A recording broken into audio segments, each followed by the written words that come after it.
പ്രകോപിപ്പിക്കരുത്. ഇന്ത്യയുടെ തിരിച്ചടി നിങ്ങൾ താങ്ങിയെന്ന് വരില്ല ട്രംപേ. ഒരു നല്ല കച്ചവടക്കാരൻ രാഷ്ട്രത്തിന്റെ തലവനായാൽ എന്ത് സംഭവിക്കും? ഇതാ ഇങ്ങനെ സംഭവിക്കുമെന്ന് നമുക്ക് അമേരിക്കയിലേക്ക് ചൂണ്ടിക്കാണിക്കാവുന്നതാണ്.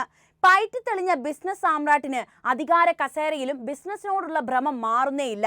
ആ കച്ചവടത്തിന്റെ സ്വാധീനമാണ് ഇന്ന് ലോകം മുഴുവൻ അലയടിക്കുന്നത്. ഗ്രീൻലാൻഡ്, പനാമ, കാനഡ, ഗാസ എന്നിങ്ങനെ ട്രംപിന്റെ ഭരണത്തിൽ അമേരിക്ക ലക്ഷ്യമിടുമ്പോൾ മിണ്ടാതിരുന്ന ലോകമേ, അറിഞ്ഞോളൂ, അമേരിക്കയേക്കാൾ ഒരു ശക്തിയും വളരാതിരിക്കാൻ ബിസിനസ്സുകാരെ മുഴുവനായി റാഞ്ചിക്കൊണ്ട് അമേരിക്കൻ മണ്ണിൽ നട്ടു വളർത്താനാണ് ട്രംപ് ഇപ്പോൾ തീരുമാനിച്ചിരിക്കുന്നത്. അമേരിക്കൻ പൗരത്വത്തിന് കാത്തിരിക്കുന്ന നിരവധി ഇന്ത്യക്കാരെ തഴഞ്ഞുകൊണ്ടാണ് ട്രംപ് ഇത്തരമൊരു നിലപാട് എടുത്തത് എന്നോർക്കണം. എന്തായിരിക്കും ഈ വിഷയത്തിൽ ഇന്ത്യയുടെ പ്രതികരണം? നിങ്ങളുടെ അഭിപ്രായം എന്തായാലും ഇപ്പോൾ തന്നെ കമന്റായി രേഖപ്പെടുത്തൂ. നമുക്ക് നേരെ വീഡിയോയിലേക്ക് പോകാം. കുടിയേറ്റക്കാർക്ക് അമേരിക്കൻ പൗരത്വം നൽകാനുള്ള നടപടിക്രമങ്ങളിൽ ഒന്നുകൂടി കൂട്ടിച്ചേർത്തിരിക്കുകയാണ് അമേരിക്കൻ പ്രസിഡന്റ് ഡൊണാൾഡ് ട്രംപ്. ഇനി മുതൽ ഗോൾഡ് കാർഡ് എന്ന സംവിധാനം കൂടി ഉണ്ടാകുമെന്നും ഇതിലൂടെ അമേരിക്കൻ പൗരത്വം നേടുന്നത് എളുപ്പമാകുമെന്നുമാണ് ട്രംപിന്റെ പ്രഖ്യാപനം. പണം നൽകി പൗരത്വം നേടുന്ന ഒരു സംവിധാനമാണ് ഈ ഗോൾഡ് കാർഡ്. നിലവിൽ യുഎസിലുള്ള ഗ്രീൻ കാർഡ് സിസ്റ്റം അപര്യാപ്തമാണെന്നും പോരാ എന്നും അഭിപ്രായപ്പെട്ടതിന് ശേഷമാണ് ട്രംപ് ഗോൾഡ് കാർഡ് കൊണ്ടുവരുന്നത്.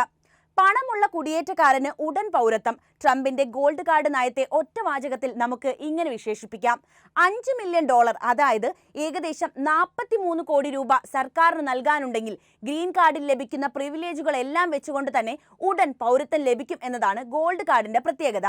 നോക്കണേ, ബിസിനസ് ക്ലാസിനെ മാത്രം ലക്ഷ്യമിട്ടിട്ടുള്ള ട്രംപിന്റെ നയമാണിതെന്ന് നമുക്ക് പെട്ടെന്ന് തന്നെ മനസ്സിലാക്കാമല്ലേ? സമ്പന്നരായ ആളുകളെ യുഎസിലേക്ക് ആകർഷിക്കുക എന്നതാണ് ഗോൾഡ് കാർഡ് കൊണ്ട് ട്രംപ് ഉദ്ദേശിക്കുന്നത്. ഇവർ രാജ്യത്ത് വൻ നിക്ഷേപം നടത്തുകയും ഇതുവഴി രാജ്യത്തിനും ജനങ്ങൾക്കും പുരോഗതി ഉണ്ടാകുമെന്നും ട്രംപ് വിശ്വസിക്കുന്നു. 2 ആഴ്ചയ്ക്കുള്ളിൽ ഗോൾഡ് കാർഡ് പുറത്തിറക്കുമെന്നാണ് ട്രംപ് പറഞ്ഞിരിക്കുന്നത്.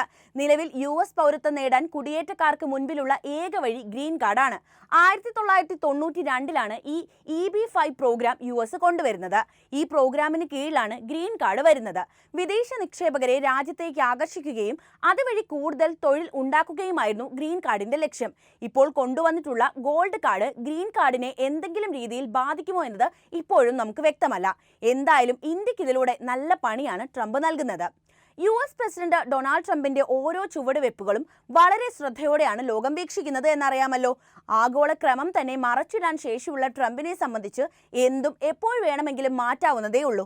കയറി വരുന്നതിന് മുൻപ് തന്നെ ബ്രിക്സിലുള്ള രാജ്യമെന്ന നിലയിൽ ഇന്ത്യയോട് ശത്രുത കാണിച്ച ട്രംപിനെ അനുനയിപ്പിക്കാൻ വിദേശകാര്യമന്ത്രി എസ് ജയശങ്കർ രംഗത്തെത്തുകയായിരുന്നു. പിന്നീട് തീരുവ പ്രശ്നം വന്നു.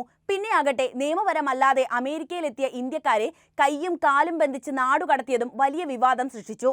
ചുരുക്കി പറഞ്ഞാൽ ട്രംപ് അധികാരത്തിലെത്തിയപ്പോൾ മുതൽ ഇന്ത്യക്ക് നെഞ്ചെടുപ്പ് തുടങ്ങിയതാണ്.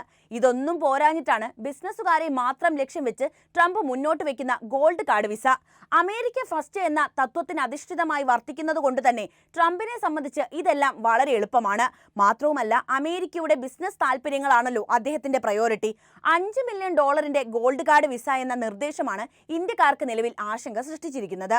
യുഎസ് ഗ്രീൻ കാർഡിനായി കാത്തിരിക്കുന്ന, പ്രത്യേകിച്ച് EB-5 പ്രോഗ്രാമിനെ ആശ്രയിക്കുന്നവർക്ക് ഇത് വലിയ ആഘാതം സൃഷ്ടിക്കുമെന്ന് നിസ്സംശയം നമുക്ക് പറയാൻ കഴിയും.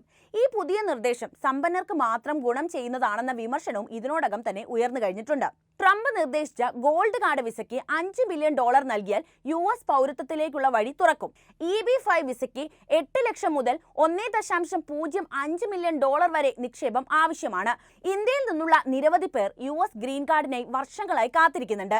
ചില വിഭാഗങ്ങളിൽ 50 വർഷത്തിലധികം കാത്തിരിക്കുന്നവരുണ്ടെന്നും റിപ്പോർട്ടുകൾ പറയുന്നുണ്ട്.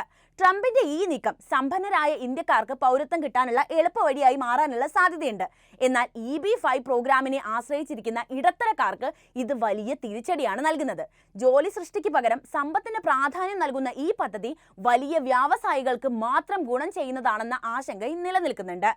EB-5 പ്രോഗ്രാമിനെ ട്രംപ് അർത്ഥശൂന്യമായത് എന്നാണ് വിശേഷിപ്പിച്ചത് പോലും. ഇപ്പോൾ H-1B അല്ലെങ്കിൽ EB-2 EB-3 വിസയിലുള്ള ഇന്ത്യക്കാർക്ക് $5 മില്യൺ ഉണ്ടെങ്കിൽ ഗോൾഡൻ വിസയ്ക്ക് അപേക്ഷിക്കാൻ അവസരമുണ്ട്. സമ്പന്നർക്കും പ്രതിഭാധനർക്കും പൗരത്വത്തിലേക്കുള്ള വഴി തുറന്നിരിക്കുന്നുവെന്നാണ് ട്രംപ് ഇതിനെ വിശേഷിപ്പിക്കുന്നത്. കമ്പനികൾക്കും ഉയർന്ന നൈപുണ്യമുള്ള ജീവനക്കാരെ സ്പോൺസർ ചെയ്യാൻ ഇതിലൂടെ കഴിയുമെന്നാണ് സൂചന. എന്നാൽ കൂടുതൽ വിവരങ്ങളൊന്നും ഇതിനെക്കുറിച്ച് ലഭ്യവുമല്ല. EB-5 വിസ ലക്ഷ്യമിട്ടിരുന്ന ഇന്ത്യക്കാർക്ക് നിക്ഷേപ തുകയിലെ വർധനവ് $1 മില്യൺ നിന്ന് $5 മില്യൺ വരികയാണ്. അതൊരു പ്രധാന വെല്ലുവിളി തന്നെയാണ്. EB-5 പണം സമാഹരിക്കാനോ വായ്പ എടുക്കാനോ സാധിച്ചിരുന്നു. എന്നാൽ ഗോൾഡ് കാർഡിന് വലിയ തുക മുൻകൂട്ടി നൽകേണ്ടതായി വരും. ഇത് സാമ്പത്തികമായി പിന്നോട്ട് നിൽക്കുന്നവരെ പ്രതികൂലമായിട്ട് തന്നെയാണല്ലോ ബാധിക്കുക. എന്താണ് ട്രംപിന്റെ പുതിയ പദ്ധതി എന്ന് ഞാൻ വിശദമായിട്ട് പറയാം. എന്താണ് ഗോൾഡ് കാർഡ്? ഗ്രീൻ കാർഡിന്റെ ആനുകൂല്യവും അതോടൊപ്പം തന്നെ $5 മില്യൺ ഫീസ് നൽകി US പൗരത്വവും സ്വന്തമാക്കാൻ കഴിയുന്നതാണ് ഈ ഗോൾഡ് കാർഡ്.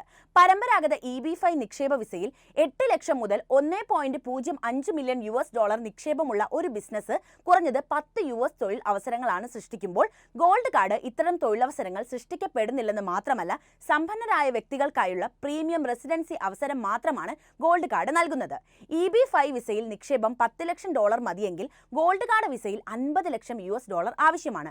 അതേസമയം പുതിയ കാർഡിലെ തൊഴിൽ അവസരങ്ങൾ, ബിസിനസ് നിക്ഷേപം, നടപടിക്രമത്തിനെടുക്കുന്ന സമയം തുടങ്ങിയ കാര്യങ്ങൾ ഇനിയും അധികൃതർ വ്യക്തമാക്കിയിട്ടില്ല. ഈ പദ്ധതി പ്രകാരം US-ന് 1 ദശലക്ഷം കാർഡുകൾ വിൽക്കാൻ കഴിയുമെന്നാണ് ട്രംപ് കണക്ക് കൂട്ടുന്നത്. US കമ്മി കുറയ്ക്കാൻ 10 ദശലക്ഷം വരെ വിൽക്കാമെന്നും ട്രംപ് കൂട്ടിച്ചേർക്കുന്നു. EB-5-ന് ഒരു പരിധി ഉണ്ടായിരുന്നു. എന്നാൽ ഗോൾഡ് കാർഡിന് അങ്ങനെ ഒരു പരിധിയില്ല. വരുമാനം മാത്രം ലക്ഷ്യമിട്ടിട്ടുള്ള ഒരു പദ്ധതിയാണിതെന്ന് ട്രംപും പറയുന്നുണ്ട്. ഇന്ത്യയിലെ ടെക് CEO, സ്റ്റാർട്ടപ്പ് സ്ഥാപകർ, ബിസിനസ് നേതാക്കൾ എന്നിവർക്ക് ഗോൾഡ് കാർഡിൽ പ്രയോജനം നേടാനാകും. H-1B വിസ, EB-2, EB-3 കാത്തിരിപ്പും ഒഴിവാക്കാൻ ആഗ്രഹിക്കുന്നവർക്ക് ഇതൊരു ആകർഷകമായ ഓപ്ഷൻ തന്നെയാണ്. എന്നാൽ സാധാരണക്കാർക്ക്, അതായത് ഈ മിഡിൽ ക്ലാസ്സുകൾക്കാണ് ഇത് ഒരു തിരിച്ചടിയാകുന്നത്. ഇന്ത്യക്കാരെ ബാധിക്കുന്നത് എങ്ങനെയാണെന്നാണ് ഇനി പറയുന്നത്. US ഗ്രീൻ കാർഡിനായി കാത്തിരിക്കുന്നവരിൽ ഏറ്റവും അധികം പേരും ഇന്ത്യക്കാരാണ് എന്നത് ഓർക്കണം. കഴിഞ്ഞ 50 വർഷത്തിലധികമായി മാറ്റി നിർത്തപ്പെട്ട ചില തൊഴിൽ അടിസ്ഥാനമാക്കിയുള്ള വിഭാഗങ്ങളിൽപ്പെട്ട ഇന്ത്യക്കാരാണിത്. സമ്പന്നരായ ഇന്ത്യക്കാർക്ക് മാത്രം സ്വന്തമാക്കാൻ കഴിയുന്ന ഗോൾഡ് കാർഡ് ഗ്രീൻ കാർഡിനായി കാത്തിരിക്കുന്ന ഇന്ത്യക്കാരുടെ ഭാവി അനിശ്ചിതത്തിലാക്കുമെന്ന കാര്യത്തിൽ സംശയം വേണ്ട.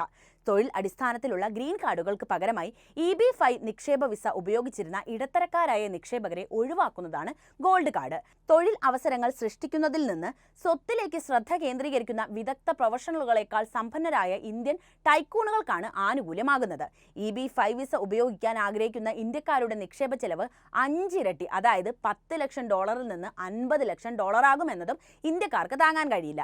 EB-5 നിക്ഷേപകർക്ക് ഫണ്ടിനായി ലോണുകളും മറ്റും ഉപയോഗിക്കാവുന്നതാണ്. എന്നാൽ ഗോൾഡ് കാർഡിൽ പണം മുൻകൂറായിട്ട് അടയ്ക്കണം. ഇന്ത്യൻ ടൈക്കൂണുകൾക്ക് മാത്രമായി പരിമിതപ്പെടുത്തുന്നതാണ് പുതിയ കാർഡ് എന്നത് നിസ്സംശയം പറയാം. അതേസമയം ടെക് എക്സിക്യൂട്ടീവുമാർ, വ്യാവസായികൾ തുടങ്ങിയ US-ലെ സമ്പന്നരായ ഇന്ത്യക്കാർക്ക് പ്രോഗ്രാം പ്രയോജനപ്പെടും.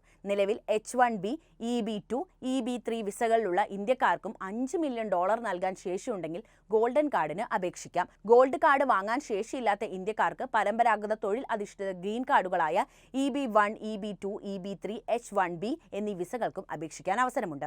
ഈ പദ്ധതി നടപ്പിലാക്കാൻ കോൺഗ്രസിന്റെ അംഗീകാരം ആവശ്യമില്ല എന്നാണ് ട്രംപ് പറയുന്നത്.